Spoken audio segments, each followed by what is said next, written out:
Hello friends, आपका बहुत बहुत स्वागत है हमारे YouTube channel source of solutions पर। और आप और देखना आप शुरू देख कर रहे हैं। चुके हैं हमारा एंगुलर 13 का फुल ट्यूटोरियल। पिछले वीडियो में हमने डेकोरेटर्स के बारे में देखा कि डेकोरेटर्स क्या होता है, कितने टाइप का होता है, और हमने सारे टाइप का प्रैक्टिकल करके भी देखा अपने वीडियो ट्यूटोरियल में। और दोस्तों, आज जो वीडियो लेकर आए हैं उसमें हम ये देखेंगे कि कंपोनेंट का क्या कंसेप्ट है। मीन्स ये कंपोनेंट क्या होता है, कितने कंपोनेंट हम क्रिएट कर सकते हैं अपने प्रोजेक्ट के अंदर, और कंपोनेंट के कौन कौन से पार्ट होते हैं, कौन कौन से पार्ट का क्या मतलब होता है।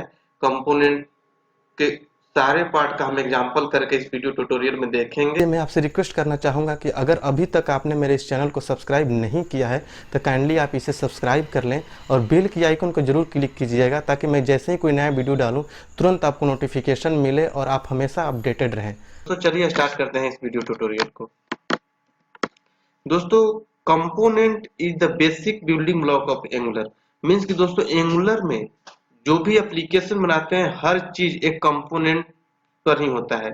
मीन्स कि कंपोनेंट ही आपको दिखता है, जो भी व्यू होता है, जो भी वर्क होता है कंपोनेंट पर ही होता है। मीन्स कि एंगुलर का एप्लीकेशन एक कलेक्शन ऑफ कंपोनेंट होता है। राइट, मीन्स कि बहुत सारे कंपोनेंट मिलकर ही एक एंगुलर का एप्लीकेशन बनाता है। And one component is responsible for handling one view और part of the view. Means कि एक कंपोनेंट एक व्यू को हैंडल करने के रिस्पॉन्सिबल होता है या किसी पार्ट को हैंडल करने के रिस्पॉन्सिबल होता है। मीन्स कि दोस्तों, कंपोनेंट ही बेसिक बिल्डिंग ब्लॉक होता है एंगुलर का। मीन्स विदाउट कंपोनेंट हम एंगुलर का एप्लीकेशन नहीं बना सकते। राइट, मीन्स कि कोई भी वर्क होता है, जो भी दिखता है आपको फ्रंट एंड पर, जो भी पेज पर आपको दिखता है, एक कंपोनेंट ही होता है एंगुलर एप्लीकेशन के अंदर। मीन्स एक component encapsulate the data, the HTML markup and the logic of for a view. Right, means कि एक कंपोनेंट ही सारे data, HTML markup, logic, view को सबको इनकैप्सुलेट करता है। You can create as many components as required. Means कि अपने एप्लीकेशन में एज ए रिक्वायरमेंट बहुत सारे कंपोनेंट क्रिएट कर सकते हैं। अगर मैं इस सिनेरियो की अगर बात करूं, तो अगर आप कोई बड़ा प्रोजेक्ट बना रहे हैं किसी इंडस्ट्री के लिए या किसी कॉलेज के लिए, किसी कंपनी के लिए, तो उसमें बहुत सारे पेजेस बनेंगे। तो उसमें बहुत सारे पेजेस बनेंगे तो बहुत सारे कंपोनेंट क्रिएट करने होंगे। राइट, तो वहां पर क्या होता है दोस्तों कि एज ए रिक्वायरमेंट हमें बहुत सारे कंपोनेंट क्रिएट करने होंगे। तो उस उन सारे कंपोनेंट को कैसे मैनेज करेंगे, वो मैं आगे आने वाले वीडियोज में अच्छे से बताते चलूंगा कि कैसे कैसे हम किस चीज को कैसे मैनेज करते हैं। इस वीडियो ट्यूटोरियल में हम कंपोनेंट से रिलेटेड चीजों के डिस्कशन करेंगे, प्रैक्टिकल करेंगे। राइट, मीन्स कि component is nothing but a simple type script class which contains the following things. Means कि दोस्तों, कंपोनेंट एक टाइप स्क्रिप्ट क्लास है। जैसा कि आपको पता है कि एंगुलर में कुछ भी हम कोडिंग करते हैं तो टाइप स्क्रिप्ट में करते हैं। कोई भी कोडिंग करना होता है तो हम टाइप स्क्रिप्ट में कोडिंग करते हैं, और टाइप स्क्रिप्ट का कंपाइलर उसे कन्वर्ट करता है जावास्क्रिप्ट में, जो कि जावास्क्रिप्ट हमारे ब्राउजर पर दिखता है। राइट, तो कंपोनेंट एक टाइप स्क्रिप्ट क्लास है जिसके अंदर टाइप स्क्रिप्ट क्लास होता है, एचटीएमएल टेम्पलेट होता है, टेम्पलेट यूआरएल होता है, और कंपोनेंट डेकोरेटर होता है with Meta data. Right, means कि दोस्तों, जैसा कि डेकोरेटर के बारे में हमने पिछले वीडियो में बता रखा है कि कंपोनेंट भी एक क्लास टाइप का डेकोरेटर है, कंपोनेंट लेवल का। राइट, जो कि कंपोनेंट को डिफाइन करता है। राइट, इसके अंदर मेटा डेटा होता है। मेटा डेटा का मतलब होता है इंफॉर्मेशन। बात है दोस्तों कि every Angular application has at least one component that is used to display the data on the view. Means कि दोस्तों, हर एप्लीकेशन के लिए एटलीस्ट एक कंपोनेंट होना जरूरी होता है। जैसा कि आपने देखा कि हमने जो भी प्रोजेक्ट क्रिएट किया था, अपने आप डिफॉल्ट एक कंपोनेंट क्रिएट हुआ app.component.ts। राइट, आपने पिछले वीडियोज में देख रखा है कि जैसे ही हम कोई प्रोजेक्ट क्रिएट करते हैं तो डिफॉल्ट एक कंपोनेंट क्रिएट होता है, जो कि ऐप फोल्डर के अंदर app.component बनता है। राइट, कि ऐप फोल्डर हमारा है, रूट फोल्डर होता है। एक कंपोनेंट एटलीस्ट होना ही चाहिए। विदाउट कंपोनेंट हम अपने एंगुलर एप्लीकेशन की कल्पना नहीं कर सकते। और एक कंपोनेंट डिस्प्ले को, डाटा डिस्प्ले को व्यू करने के लिए रिस्पॉन्सिबल होता है। The component contains meta data like animation, effect, style to apply the components, template, input output and import etc। Means कि दोस्तों, कंपोनेंट सबको कंटेन करके रखता है। मेटा डेटा हुआ, एनिमेशन हुआ, इफेक्ट हुआ, या फिर कोई भी हम लाइब्रेरी इंपोर्ट करते हैं तो कंपोनेंट के अंदर ही इंपोर्ट करते हैं। मीन्स कि these are the main building blocks of Angular application. ये सारी चीजें हमारे एंगुलर एप्लीकेशन के मेन बिल्डिंग ब्लॉक्स होते हैं, इसी को हम यूज करके एंगुलर एप्लीकेशन बनाते हैं। तो दोस्तों हम कोई कंपोनेंट क्रिएट करते हैं तो हमारे एनजी मॉड्यूल में डिफाइन हो जाता है।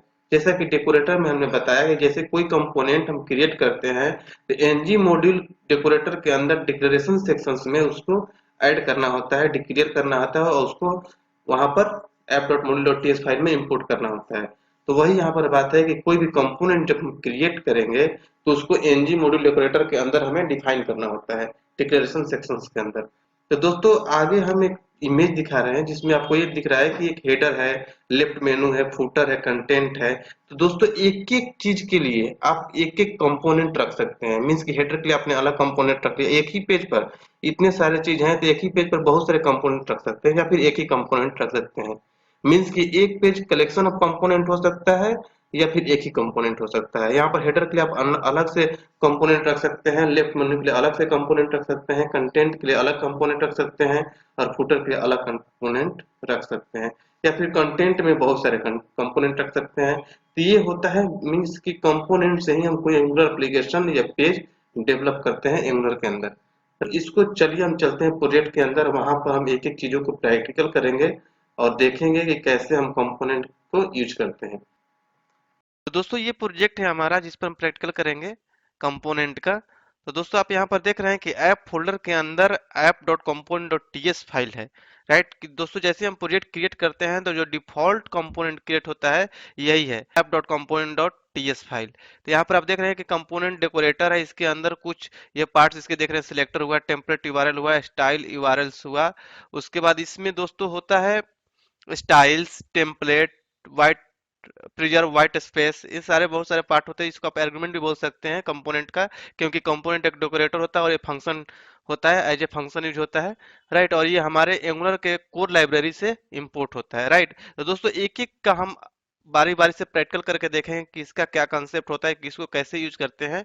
तो सबसे पहले हम सिलेक्टर के बारे में देखते हैं कि सिलेक्टर होता क्या है। दोस्तों जैसा कि मैंने पिछले वीडियो में बता रखा है कि सिलेक्टर वो होता है दोस्तों कि ये इस कंपोनेंट का एज ए इंस्टांस यूज होता है। मीन्स कि इस सिलेक्टर के अंदर जो भी लिखा हुआ रहता है, जैसे ये हमारा एप्रूट लिखा हुआ है, इसको हम जिस पेज पर, जिस HTML पेज पर रखेंगे तो इस वहां पर इस कंपोनेंट का जो भी व्यू होगा, जो भी डेटा होगा वहां पर शो करेगा। मींस कि ये हमारे इस कंपोनेंट को रिप्रेजेंट करेगा HTML पेज पर। दोस्तों इसको हमने यहाँ पर बता रखा है कि index.html पर यहाँ पर यूज हो रहा है एप्रूट।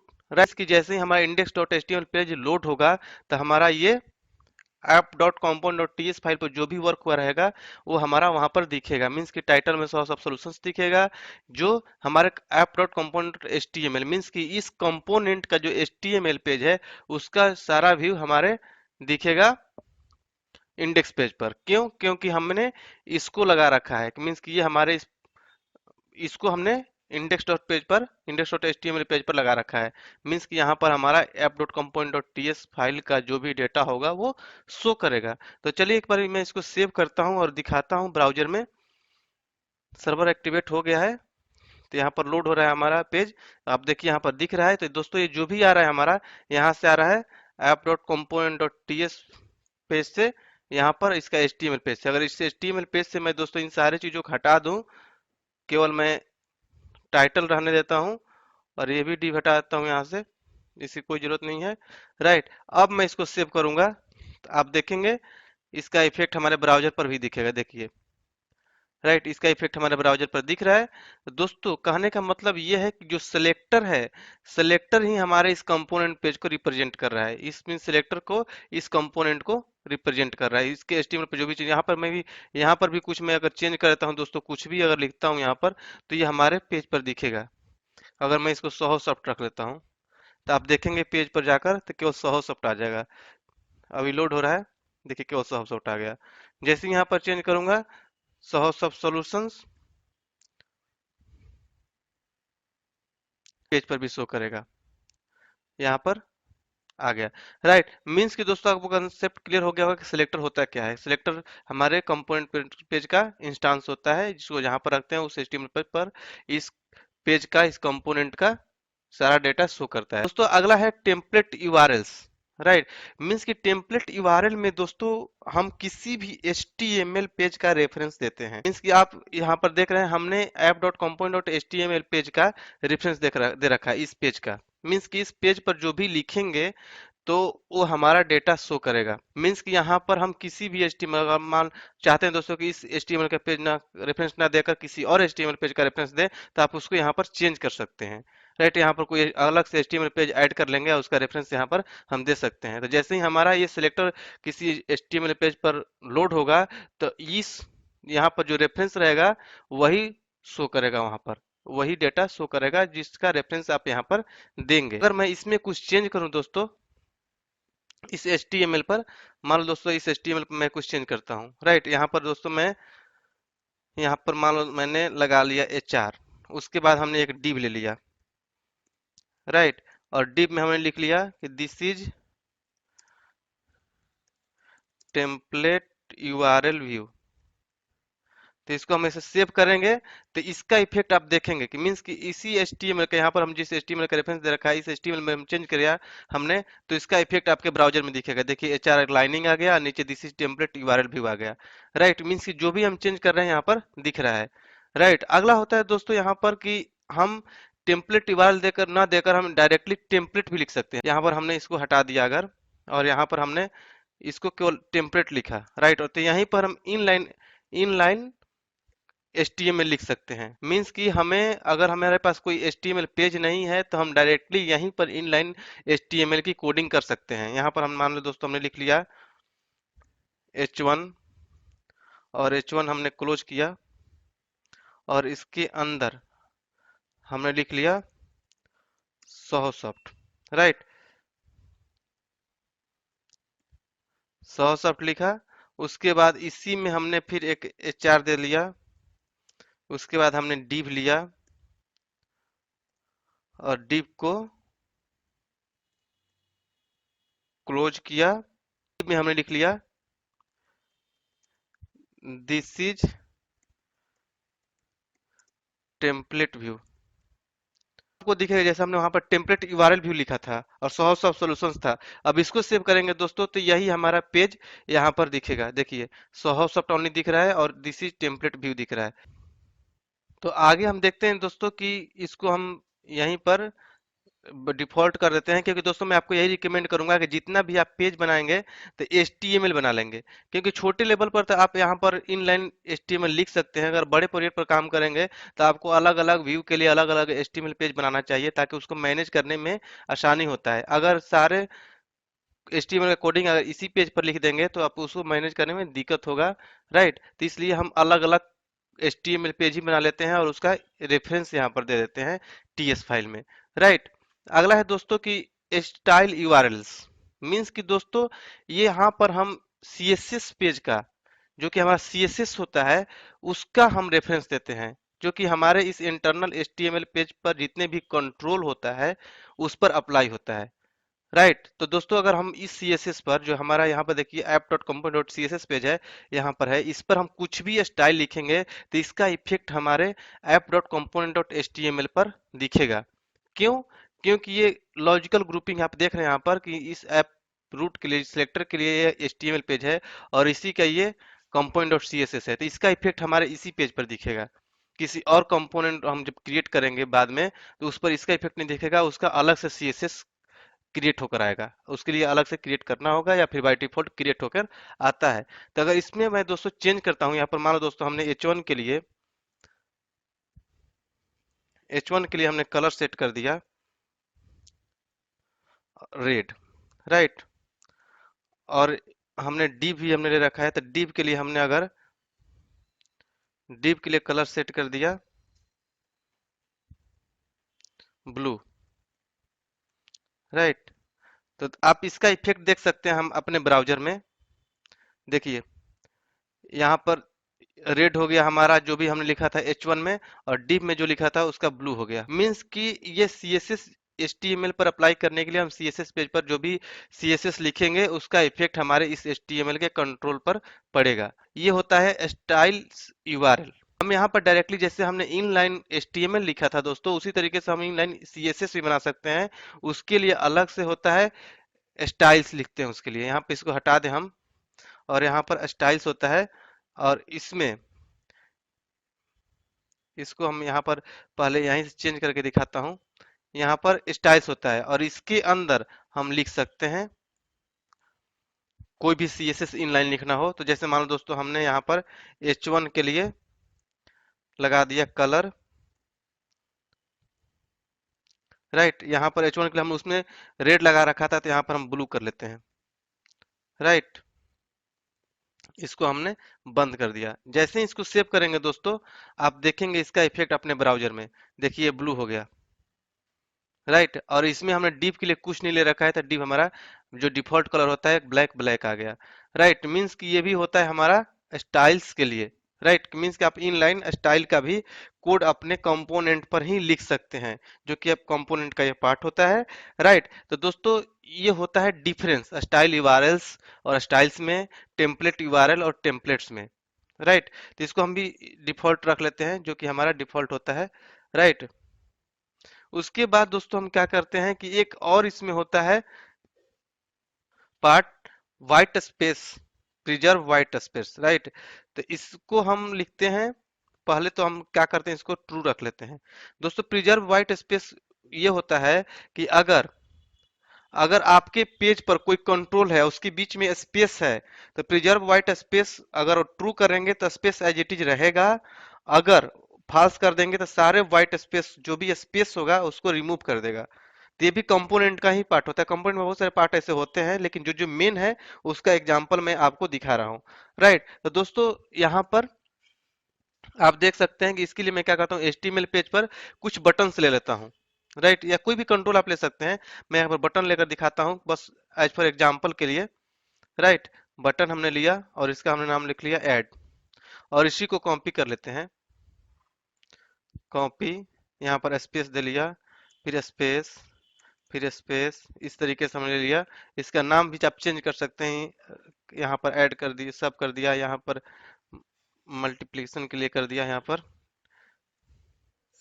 डिवीजन के लिए कर दिया, राइट। तो जैसे इसको सेव करेंगे दोस्तों, हमने आप देख लीजिए यहाँ पर कि हमने white space, preserve white space को ट्रू रखा है, राइट। तो यहाँ पर हमारा सारा स्पेस उसी तरीके से दिखेगा, राइट। यहाँ पर दिख रहा है। जैसे ही दोस्तों यहाँ पर हम फॉल्स करेंगे, राइट, यहाँ पर जैसे ही फॉल्स करेंगे आप देखेंगे सारे व्हाइट स्पेस को रिमूव कर देगा। मीन्स कि कंट्रोल के बीच में कोई भी व्हाइट स्पेस रहेगा इस पेज पर, सबको रिमूव कर देगा, देखिए रिमूव कर दिया, राइट। यहाँ पर हम कंट्रोल की बात कर रहे हैं दोस्तों, आप इसको नोटिस करना कि जितने भी कंट्रोल होगा उसके बीच के व्हाइट स्पेस को रिमूव कर देगा, राइट। तो ये होता है दोस्तों कंपोनेंट, राइट। और आपको पता ही है कंपोनेंट क्रिएट कैसे करते हैं, फिर भी मैं एक बार कंपोनेंट क्रिएट करके भी आपको एक बार दिखाता हूँ। उसके लिए मैं क्या करता हूँ कि यहाँ पर नया टैब ओपन कर लेता हूँ, राइट। नया टर्मिनल हमने ओपन कर लिया। यहाँ पर ये हमने ऐड किया था, आपको दिखाने के लिए इसको हटा देता हूँ। दोस्तों यहाँ पर हम क्या करेंगे कि एक कमांड होता है जिसका कि हमने बताया था कि ng G for generate, generate या जी लिख सकते हैं, कंपोनेंट सी फॉर कंपोनेंट। और आप यहाँ पर किसी भी कंपोनेंट का नेम लिख सकते हैं, अगर जिस नेम से आप क्रिएट करना चाहते हैं। स्टूडेंट मान लो हमने ले लिया, राइट। तो स्टूडेंट नेम से ये क्रिएट कर देगा, राइट। जैसे इंटर करेंगे दोस्तों, स्टूडेंट नेम से कंपोनेंट क्रिएट करेगा, उसमें 4 फाइल क्रिएट होगा। चारों फाइल का मतलब मैं बताता हूँ। जैसा कि आप देख सकते हैं यहाँ पर कि स्टूडेंट के अंदर एक HTML बन गया, एक स्पेसिफिकेशन डॉट टीएस बना, और एक टीएस फाइल बना, और CSS बना। मीन्स कि जो भी आप कंपोनेंट क्रिएट करेंगे उसके अंदर आप देखिए 4 फाइल क्रिएट होता है। एक CS फाइल बनता है, जो कि इस स्टूडेंट कंपोनेंट के लिए CS फाइल अपना इंटरनल CS पेज हो गया। उसके बाद HTML, इस कंपोनेंट के लिए अपना HTML पेज, इस पर वर्क करेंगे तो इसका इसके जो सिलेक्टर है जहां पर रहेगा उसको उस पर दिखेगा, देखिए इसका भी अपना सिलेक्टर आ गया। मीन्स कि हर कंपोनेंट का अपना एक सिलेक्टर होता है, इसको जहां पर लिखेंगे तो इस कंपोनेंट को रिप्रेजेंट करेगा। कि HTML पर जो वर्क करेंगे student dot component HTML page होगा, CSS पेज अलग से आ गया, राइट। तो इस तरीके से हम कंपोनेंट क्रिएट करते हैं, और बहुत सारे कंपोनेंट क्रिएट कर सकते हैं एज ए रिक्वायरमेंट अपने प्रोजेक्ट में। ये कंसेप्ट होता है कंपोनेंट का। आई थिंक आपको समझ में आ गया होगा। फिर भी आपके माइंड में कोई कंफ्यूजन हो तो हमारे कमेंट बॉक्स में जरूर शेयर कीजिए, राइट। अगर आपको अच्छा लगा तो इस वीडियो को लाइक कीजिए, शेयर कीजिए। तो तब तक के लिए दोस्तों हम अगले वीडियो में मिलेंगे अगले टॉपिक के साथ। तब तक के लिए थैंक यू सो मच। अगर आप बिल्कुल ही कॉर्पोरेट लेवल का नॉलेज रखना चाहते हैं, आप चाहते हैं कि आप बहुत ही बड़े कॉर्पोरेट में काम करें बिल्कुल ही प्रॉपर तरीके से प्रोफेशनल की तरह और अच्छे से इंटरव्यू क्रैक कर सकें, अपने सैलरी को हाई दे सकें एक अच्छा सा, तो आप हमारा ऑनलाइन क्लास ज्वाइन कर सकते हैं, जिसमें हम आपको प्रोवाइड करते हैं बिल्कुल ही कॉर्पोरेट लेवल का ट्रेनिंग, जिसमें कि पूरा एंगुलर कवर कराया जाता है। एंगुलर 2 से लेकर 10 तक के सारे कंसेप्ट, पूरा का पूरा टाइप स्क्रिप्ट, क्योंकि आपको टाइप स्क्रिप्ट में कोडिंग करना होता है। पूरा RxJS लाइब्रेरी हम कवर कराते हैं अपने ऑनलाइन क्लास में, जो कि बहुत लोग नहीं पढ़ाते हैं। आप कहीं क्लास करने जाते हैं तो वो पूरा आपको कवर कराया जाएगा, क्योंकि RxJS लाइब्रेरी जो है एंगुलर का हार्ट माना जाता है। ये सारी चीज़ें जो चीज़ मैं बोल रहा हूँ आपको यूट्यूब पर आपको कॉर्पोरेट लेवल का नहीं मिलेगा, कोई नहीं डालता है। ये सारे पेड होते हैं और क्लास में बहुत ही कॉर्पोरेट लेवल का पढ़ाया जाता है। हमारा क्लास जो है इसी चीज़ के लिए फेमस है कि हम कॉर्पोरेट लेवल का ट्रेनिंग देते हैं। इसके अलावा हम आपको सिखाएंगे एंगुलर मटेरियल और बूटस्ट्रैप भी कैसे यूज करते हैं एंगुलर में, ये सब कुछ आपको सिखाया जाता है। API इंटीग्रेशन सिखाया जाता है, API बनाना सिखाया जाता है, मतलब कि बैकएंड वाला पार्ट भी हम सिखाते हैं अपने क्लासेज में। उसके बाद प्रोजेक्ट ट्रेनिंग दिया जाता है। प्रोजेक्ट ट्रेनिंग में आपको ई-कॉमर्स का एप्लीकेशन डेवलप करना सिखाया जाएगा, जो कि बहुत ही कॉर्पोरेट लेवल का होगा, बहुत ही ब्रॉड लेवल का होगा। जैसे कि आप फ्लिपकार्ट, अमेजोन यूज करते हैं, उस लेवल का एप्लीकेशन डेवलप करना आपको सिखाया जाएगा। तो आप हमारा ऑनलाइन क्लास ज्वाइन करके अपने सैलरी को एक अच्छा सा हाइक दे सकते हैं, इंटरव्यू क्रैक कर सकते हैं। देखिए, अगर आप कहीं से पढ़ते हैं, 2 तरीके होती है कि अगर आप मान लीजिए कि आप किसी इंस्टीट्यूट में पढ़ने जाते हैं, तो इंस्टीट्यूट में आपको कौन पढ़ाता है? एक तरीके से वो टीचर होगा, फैकल्टी होगा। और सच्चाई ये है कि टीचर या फैकल्टी कौन बनता है? जो सॉफ्टवेयर इंडस्ट्री में जॉब नहीं ले पाता है, जो खुद ही जॉब नहीं ले पाया, तो आपको क्या ट्रेनिंग देगा? वो आपको केवल बुक वाला नॉलेज देकर आपको भेज देगा। लेकिन आप वही पढ़ के आप जब जाते हैं कंपनी में काम करने, तो आप वहाँ पर काम नहीं कर पाते हैं। फिर आपको भागकर अच्छे से स्टडी करना पड़ता है, या फिर तो आप काम नहीं कर पाएंगे, बोरियत फील करेंगे, या फिर आपको निकाल दिया जाएगा। और हमारा क्लास किस लिए फेमस है? क्योंकि हमारे यहाँ कोई टीचर नहीं है। हमारा जो टीम है, जो हम लोग हैं, किसी न किसी बड़े MNC में काम करते हैं, तो हम लोग वही चीज़ अपने ट्रेनिंग में प्रोवाइड करते हैं जो डायरेक्टली कॉर्पोरेट में किया जाता है, काम किया जाता है, रियल चीज़ें हम आपको बताते हैं। इसलिए हमारा क्लास फेमस है। जो हमारे यहाँ से ट्रेनिंग ले लेता है, उसको कहीं भी इंटरव्यू क्रैक करने में कोई भी प्रॉब्लम नहीं आता है, क्योंकि हम वही चीज़ बताते हैं जो डायरेक्टली इंटरव्यू में पूछा जाता है। सामने वाले को लगता है कि आपके पास प्रॉपर नॉलेज है, 1-2 साल से आपने काम किया है, उस लेवल का नॉलेज हम अपने क्लास में हम पढ़ाते हैं। अगर आप ज्वाइन करना चाहते हैं तो हमारे वेबसाइट का लिंक इस वीडियो के डिस्क्रिप्शन बॉक्स में है, आप उस पर क्लिक करके अभी विजिट कीजिए हमारे वेबसाइट sahosoft.com पर और अपना बैच चूज कीजिए, चेकआउट कीजिए और क्लास ज्वाइन कर लीजिए।